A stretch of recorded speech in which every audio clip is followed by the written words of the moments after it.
Hey there everybody, welcome on into VGMporium and welcome to Year 2 of the Masters of VGM, which is a month-long event which began June of last year, and the focus was just picking Masters of VGM, like people that we believe are, true masters in creating video game music. And when I say we, I mean multiple VGM podcasts that took part last year and many that are taking part this year, and the twist on this one is that we're focusing on composers that are not as well-known or that are up and coming, have been making video game music within the last 10 years. And what I got here for you today is half and half.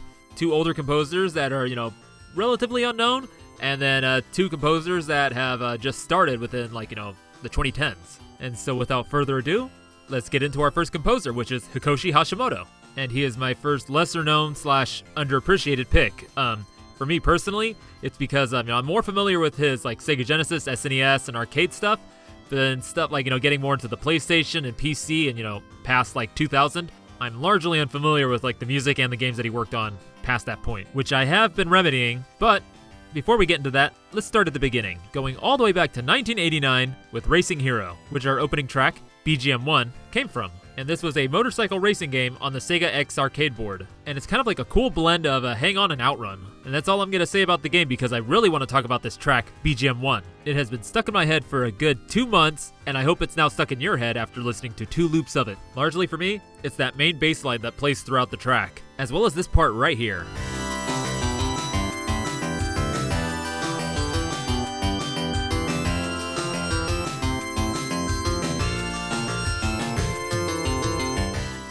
Jeezy Weezers, that's so good.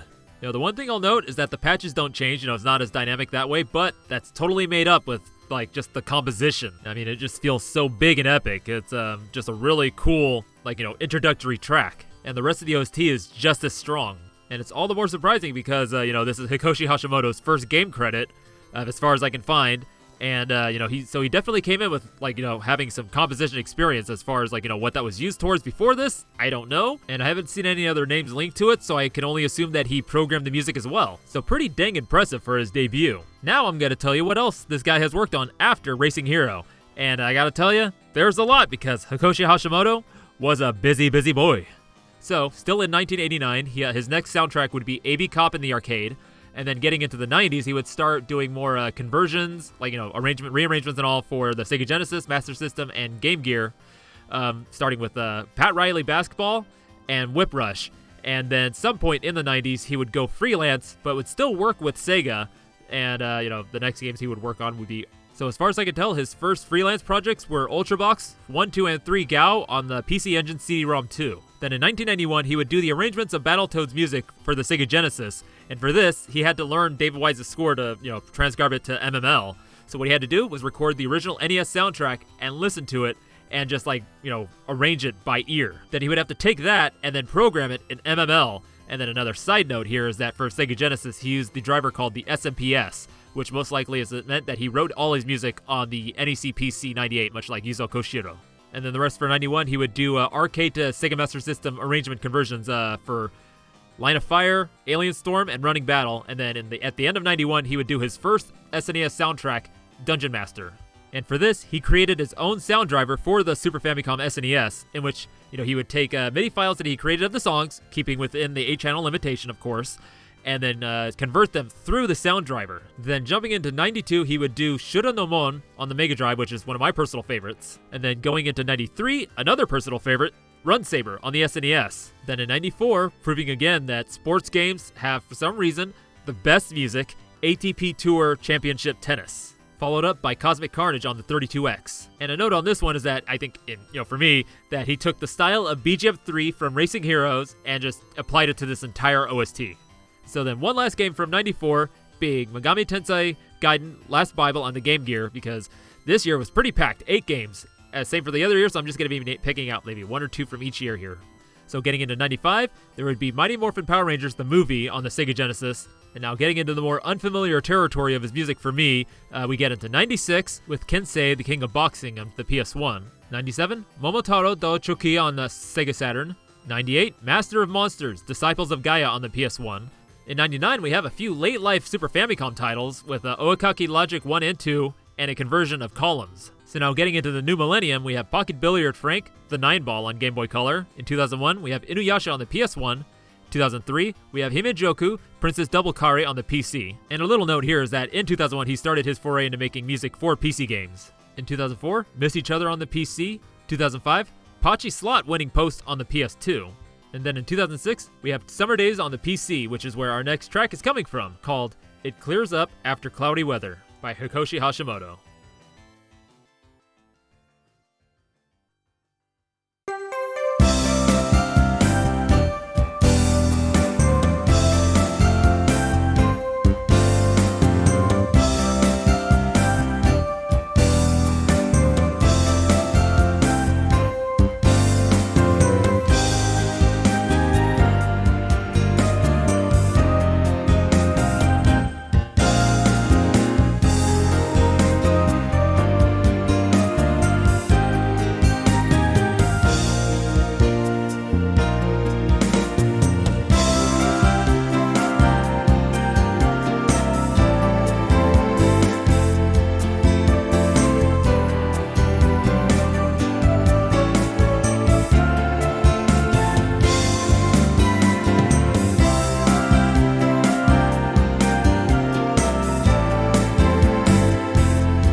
That was It Clears Up After Cloudy Weather from Summer Days by Hikoshi Hashimoto. So now, as I said earlier, I'm more familiar with his stuff from the arcade, Sega Mega Drive, and the Super Famicom, and pretty much just unfamiliar with all his non-chiptune music. And I gotta say that even though this is very, very different from that BGM1 from Racing Hero, it still kind of retains his sound, if you will. Because I can totally see replace all the instruments with FM, up the tempo, and bam, you got yourself a Hashimoto track from 1990-something on the Mega Drive. And the same could be said for a lot of his post-2000 music that I have listened to. You know, another thing I'll say is that if you've been listening to my show for a while, you know my taste in music, and I don't really much care for kind of this kind of music here, but I could see listening to this soundtrack and the others because his style just still comes through really strong. I guess there's something in my brain that just can't resist his compositions. A true sign of a master. So now a bit about this game, Summer Days. It is a visual novel, but it has a twist on it that whereas instead of stills, all the scenes are all the interactions and everything are animated. It's like almost a semi-interactive anime. But most of the interactivity is just choosing text prompts to go down this way or this way. So you either go with this girl or that girl, and you get different endings. And of course, there are H scenes, a lot of sexy bits. And so this, if you want to hear anything more from this game, you'll have to go to the adult section and deal with Sal. Sorry. So continuing down his list, I'll note here that he only did about maybe 2 to 3 games per year, not as busy as he was back in the 90s. So continuing in 2006, he worked on Brave Story just doing sound effects, and then Real Fishing, The Great Outdoors. And then in 2007, Wrestle-Cross, also doing sound effects for that. Pets Cats 2, 2008, he would work on Breath, Toikiwa, Akanedo, and Magician's Quest, Mysterious Times, only contributing 9 songs to that. In 2010, would do Cross Days, and Tokimeki Memorial Girls Side, third story, only contributing 3 songs to that, and School Days HQ, which is, I'm guessing, a remaster of School Days, which was from 2005, and for this he was credited as HIKO, which I forgot to mention was a pseudonym that he used for himself. In 2013, would do Brave Frontier on the Android and Demo on iPhone. 2014, Fly Height Claudia 3. 2015, Project X Zone 2 on the 3DS, and then finally in 2018, would work on Brave Frontier 2, which is where our final track for Hikoshi Hashimoto is coming from, and it is called Strike Back.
You just heard Strike Back from Brave Frontier 2 by Hikoshi Hashimoto. And you gotta admit, that's quite the range we just went through. Super hyper enthusiastic racing theme to a semi-cheesy kind of romancy kind of sound to this heroic battle theme. And it's starting to make me respect Hikoshi Hashimoto all the more because it doesn't matter like what kind of game it is, what style the music is. It's, I'll be able to tell it's his because of just how strong and distinct his composition is. So now a little bit about Brave Frontier 2. It's a sequel, of course, to Brave Frontier, and it is an RPG. It's kind of like, your standard mobile RPG where you're just battling, and a little bit of story bits and all. The main focus being on party management, getting new characters, upgrading them. From what I've read, this doesn't implement the gacha mechanics that the first game has, so all characters you find and get are bought through in-game currency. Like I said, there is a story to this game. Don't know how much there is. There's enough for 2 protagonists, though, that you can play as. And the cool thing is that you can switch between the 2 protagonists to, get their different stories and everything. Unfortunately, you can't play this game no more because the servers were shut down in 2022.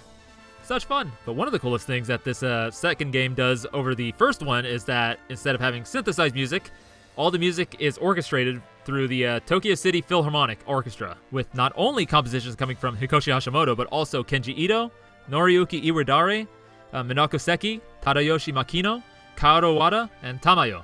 And with that, that's all I got on Hikoshi Hashimoto. Inserting post-addendum! So now, I made a little oopsie here. As I stated, I thought the last game he worked on was Brave Frontier 2 in 2018, but it turns out that he worked on Brave Frontier Rexona in 2021, alongside Tomoyoshi Sato, and I listened to it, and it's a really cool, fusion of orchestral and synthesized sounds, and kind of wish I didn't miss this one, because, I would have liked to share a track from that, but oh well, here we are. But another cool thing I learned alongside this was that he contributed a track to Vertex 3, which was a FM compilation that just came out this past couple months ago at the Tokyo Game Show, and this compilation was headed by Kei Shunao, who is one of my Masters of VGM from last year. You know, just making me want to listen to this compilation more and more. I've only been able to hear snippets of it, but someday. Addendum over. So now we'll move on to my next Master of VGM, that being Max Coburn, aka Maxo. And we're going to open his section up with the track World 3 Snow from the game Sky Chasers.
That was World 3 Snow from Sky Chasers by Max Coburn, aka Maxo.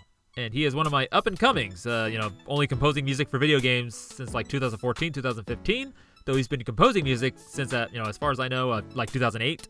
Though I discovered him about 2010 through a little project he did called Level Music, which is where he created original compositions using various sounds from SNES games. And he did a lot of these from between 2010 and 2016, about like 24 of these, and there's 5 tracks per of those, so that's a lot of songs, and all really good. It was a really cool experience to listen to them all again, hearing his evolution from 2010 to 2016. I would say his style is, umbrella term, digital fusion, leaning more towards the jazz side of it, I think. But he is fully capable of doing so many different styles. It's crazy what he can do. But now with this song, it's kind of a nice, chill electronic jazz tune. Really just laid back, nothing to stress about. And the rest of the soundtrack is along this lines as well, just really low, chill, kind of jazzy electronic stuff. And it matches the game pretty well. Like, you're playing as this kid that creates this little flying box that you kind of go back and forth collecting coins, try to avoid obstacles and enemies. And with the coins you collect, you can either choose to upgrade your box to something a little more high-tech that has a lot more control, or you can choose to go to a bonus stage to collect more coins. And so this is not the first game that he's composed for, but it's the first one I became aware of. I was following him on SoundCloud, and he just posted a playlist for this, and I was, oh, cool, good for him. So going off his Bandcamp, maxo.bandcamp.com, which looks to not have all these 30 games that he has composed, but has some of the major ones, I guess.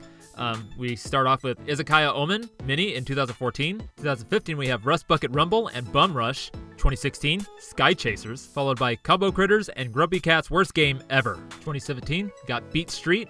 2018, I Wanna Be the Cat.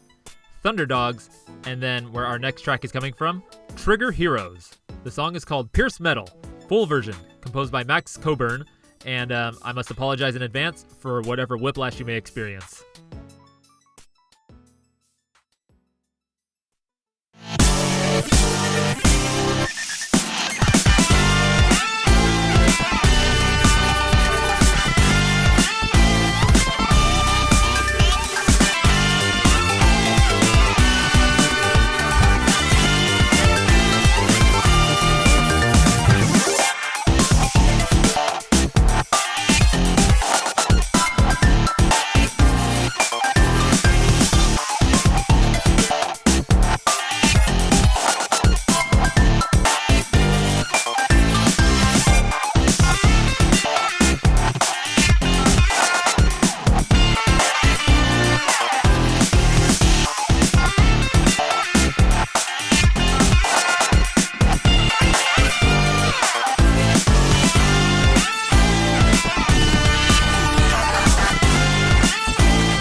That was Pierce Metal, full version, from Trigger Heroes, composed by Max Coburn. I hope that wasn't too hard of a tonal shift for you.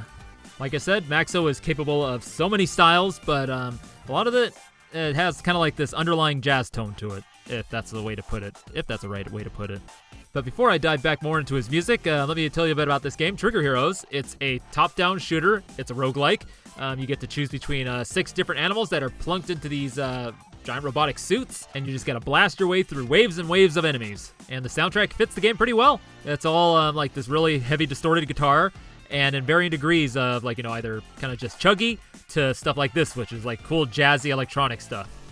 Now I'd like to take this time to highlight some of his original music that you should definitely check out. Starting with that whole collection I mentioned earlier called Level Music, which can be found at levelmusicmaxo.bandcamp.com. Foodie, an album where he created themes for all his favorite food. Hidden Jams. Next up, Chord Slayer, which is one of my favorites. And this one really blew my mind because, all I had really listened to was Level Music and some of his fake bit music, and, that was all really cool, but this was just like a next level, like 3 times over. It was like, where did this come from?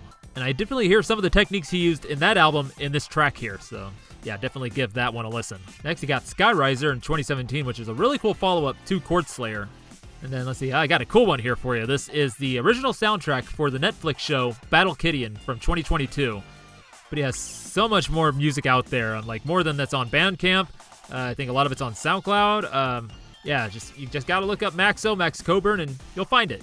So now a few more game credits. We have Crossy Road Castle, which is actually a DLC to Crossy Road, which the original soundtrack was done by Caleb Brown, who had done the soundtrack for Piku Niku, for those of you who know about that one. And then the latest video game he's done music for is called Playmaker, which is where our last track for him is coming from. It is called VGMX Main Menu, and this is composed by Max Coburn.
That was VGMX Main Menu from Playmaker, composed by Max Coburn, aka Maxo.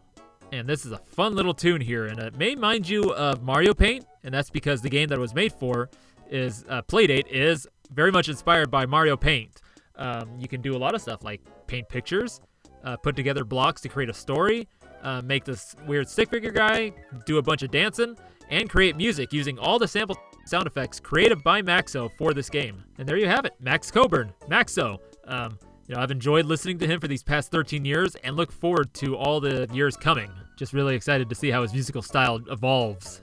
Now we're coming up to my next Master of VGM, that being Takehiro Yonemura. And his first song I got is called Townscape from Briganty, Roots of Darkness. And this is the OPN YM2203 version.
You just heard the OPN YM2203 version of Townscape, Town, from Briganty, Roots of Darkness, composed by Takehiro Yonemura, but also goes by Chemool, which is the name that he used largely for his game credits. And he is one of my underappreciated composer picks because a lot of his music we didn't get here in the States. They were made for games that were largely released in Japan, and is largely unknown to those in the West unless you do VGM deep diving.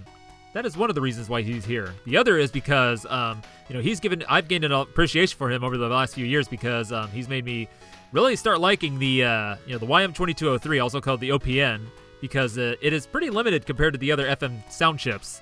Because when I, first really started diving deep into chiptune, I threw VGM rips, I was really liking stuff that was made on the YM2608 because, it's far more powerful, 3 more channels of FM. And then, of course, all the 80 PCM and the sample channel and everything, so think ground seed.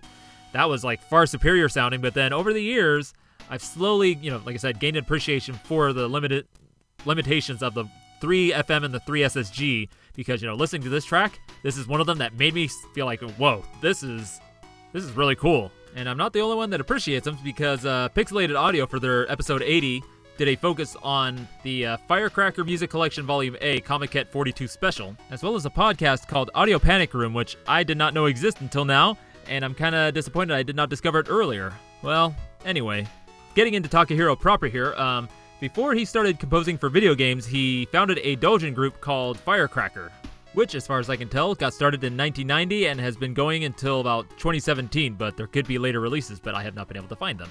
And he would be involved with a couple other doujin projects. In 1991, he would do Synergy, 1991, with a few other composers such as Shinji Hosoi, Hitoshi Sakamoto, and Yuzo Koshiro.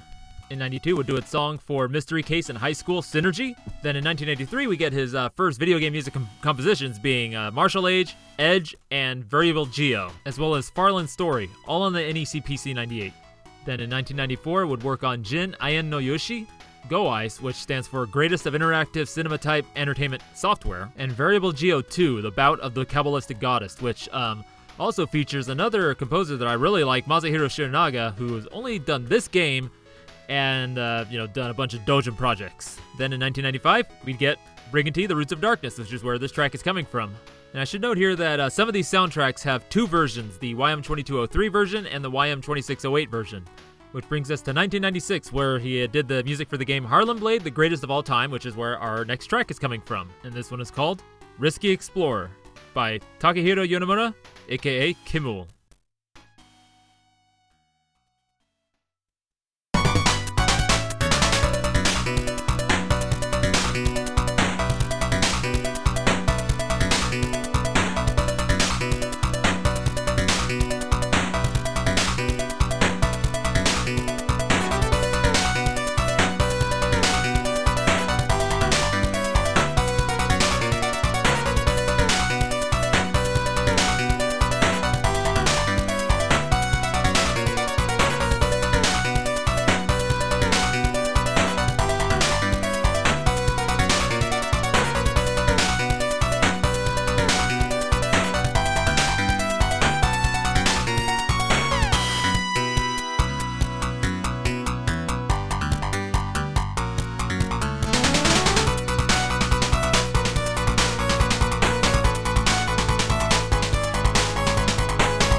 That was Risky Explorer from Harlem Blade, composed by Takehiro Yonemura, aka Chemool, and this was the YM2608 version.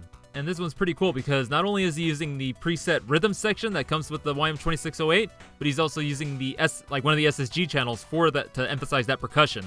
It's seeming like he builds up from using the YM2203 to do the OST initially, and then he adds on to it with the YM2608 and what that offers. And the one thing that really caught my ear was that at the beginning of the song, he does this tom sound with the SSG, and then uses the preset tom sample to kind of give it a little extra oomph. The percussion on this one is overall just pretty cool because the SSG percussion is still front and center, and then the rhythm channels are actually used to kind of emphasize it, as opposed to replacing it totally with the rhythm tones or the 80 PCM. And it's not just the percussion. This entire song, I really like it. Especially since the patches that he's using is just ones that he's been using for years, on all the other PC98 tracks that that he worked on. Just kind of staying with that same sound set and just kind of refining it with each OST. Now you may be wondering, Harlem Blade? What is that? What in the hell is that? Well, it is a mistranslation of Harem Blade, which gives you an idea of what is contained within this game. It is an RPG/visual novel, whereas you play as Kane, a very perverted young man who has the destiny from his ancestors to defeat this giant beast called Gargantuan. Very original. Comedics and sexy times ensue. Looking at the screenshots of the scenes and stuff, they're really cool. The art is really cool. If you want to play it, there's an English patch out there. From what I've read, it's not that great, but it's there. So now continuing with the list of his work, still in 96, we have Waver, The Seeker 2. Then from 96 to about 99, he would be doing arrangements and some original compositions for ports of games that he worked on in the past, so such as Steam Hearts on the TurboGrafx CD, which he was also the director on, Advanced Variable Geo on the PlayStation and Sega Saturn, Steam Hearts on the Saturn, Advanced Variable Geo 2 on the PlayStation. Then from 99 to 2002, he would be working on various doujin and arrangement albums. Just to name a few, we have Comic Party, Entrance and Trance, Magical Antique, Watermelon, Unplugged Heart, and then landing in 2002, one more, we have Leaf Piano Collection Volume 1. And then his last actual game credit that I can find and see is Utaware Rumono. And the song I'm pulling from this one is The Drums of War, Iku Sama Nui, of course composed by Takehiro Yonemura.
and that was The Drums of War, Iku Sama Nui, from Utaware Rumono, composed by Takahiro Yonemura, aka Chemool. And for the soundtrack, he only composed 2 of the songs, this one and At the End of the Legend. And they're both very different, whereas this one's a lot more action-oriented, like a battle theme. The other one is kind of like an ending theme, so very like peaceful yet melancholy. And now this game, it's an adult tactical role-playing visual novel. That's a lot. And one cool thing I'll note about this game is that it definitely is heavily inspired by Ainu culture. So like, the way how the clothes look, some of the story elements, I think. And yeah, if you don't know who the Ainu are, they are basically the native people to the islands of Japan.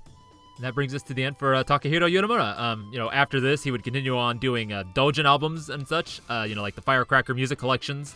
And the last thing I see that he worked on was, in 2015, Music Arena 2015. And it is a compilation CD containing music composed using the NEC PC-88, published by Megafeps, which is headed by Masaya Shiranaga. And one really cool thing is that this CD contains the data of a disk image that you can actually take and put into an NEC PC emulator and, listen to the music that way. So really mondo cool. So now moving on to our fourth Master of VGM. They go by the name Effoharkay, and their real name is Stefan Moser. And the first track I'm going to play for you is called Planina Tower Post Trip from the game Aerannis.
You just heard Planina Tower, Post Trip, from Aerannis, composed by Effoharkay, though within recent years I've seen he's shortened it down to F, spelt E-F-F.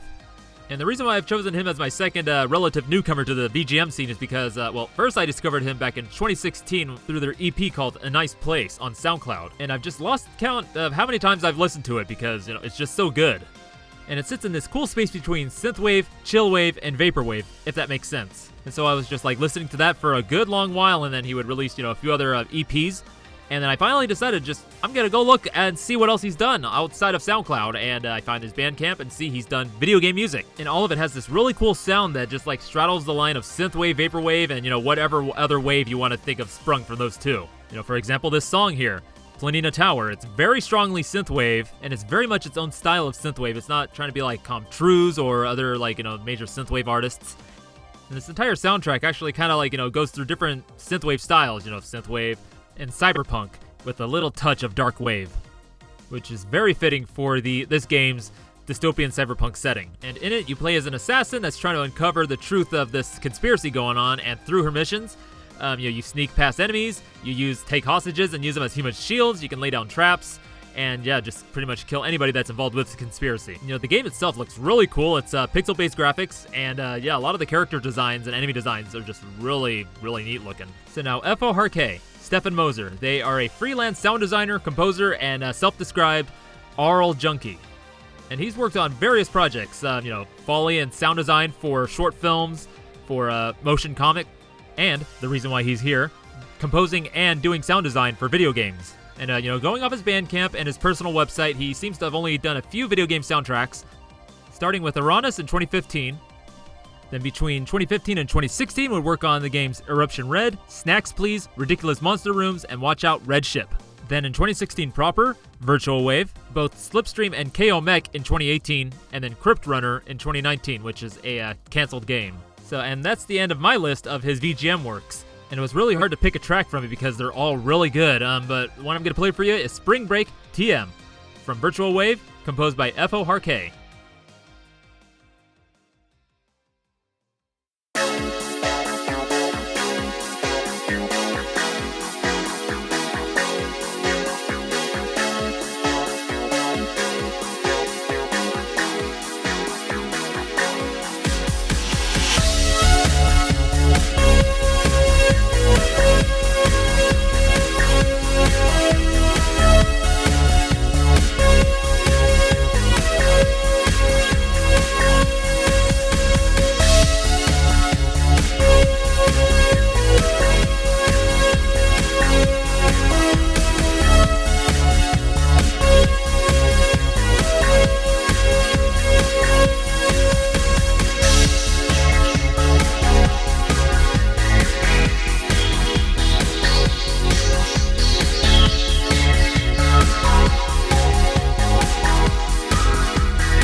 and that was Spring Break TM from Virtuawave, composed by Effoharkay. You know, I'm kind of tired of like trying to classify things as like, you know, this wave or that wave. I'm just going to call this F wave. You know, he just takes all these really cool parts of the different genres and just makes his own.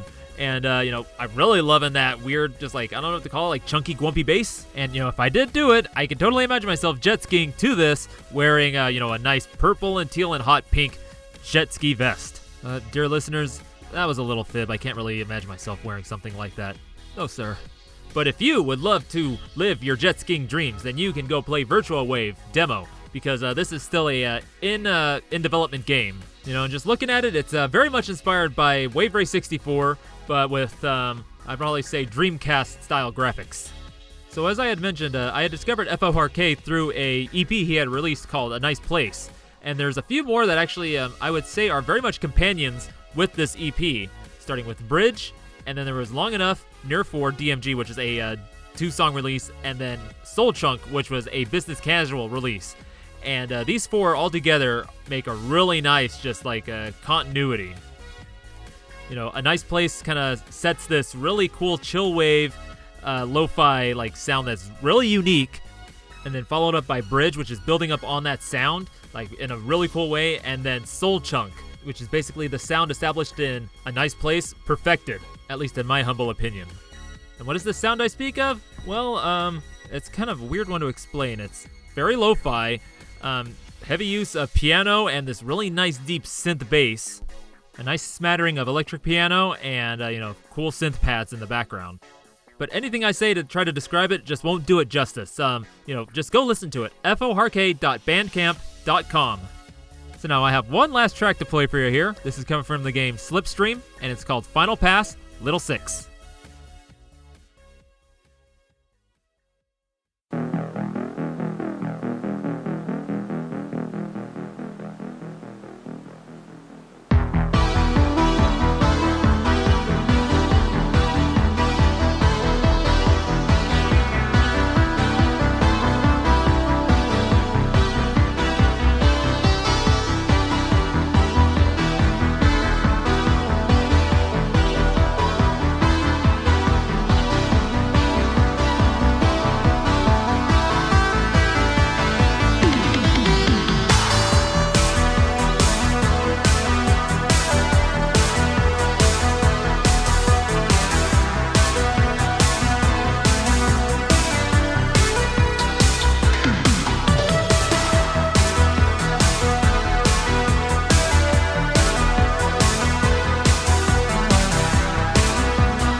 that was Final Pass, Little 6, from Slipstream, composed by Effoharkay. And yeah, this is definitely synthwave, or would it be Outrun? You know, I've never been clear if Outrun and synthwave are the same, or if Outrun is a subgenre of synthwave.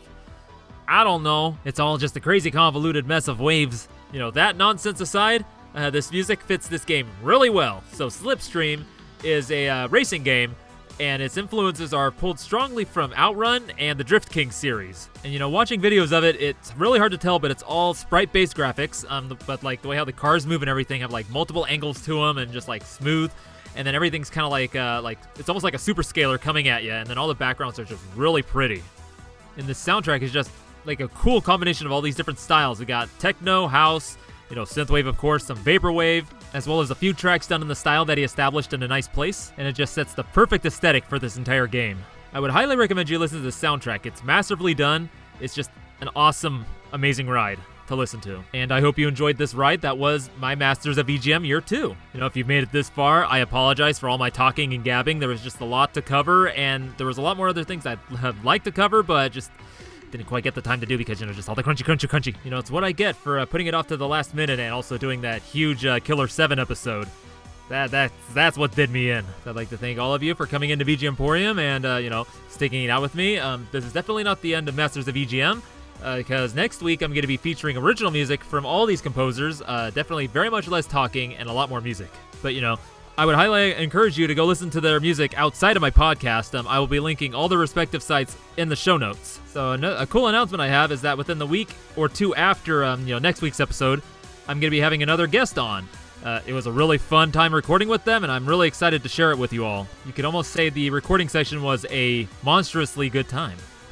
And with that, I'd like to just say thank you again for all coming in. And if you're new to the shop, you can find VGMporium at all your favorite podcast catchers such as Spotify, Apple, Google, Stitcher, and then on your social media such as Twitter and Instagram. And then you can go directly to the website, VGMporium.wordpress.com. And there you'll find all the episodes I've done so far, as well as the links to the socials and podcatchers, as well as the Discord if you're interested in that. And with that, I say goodbye. And remember to come in next week to check out my Masters of VGM Year 2, Part 2.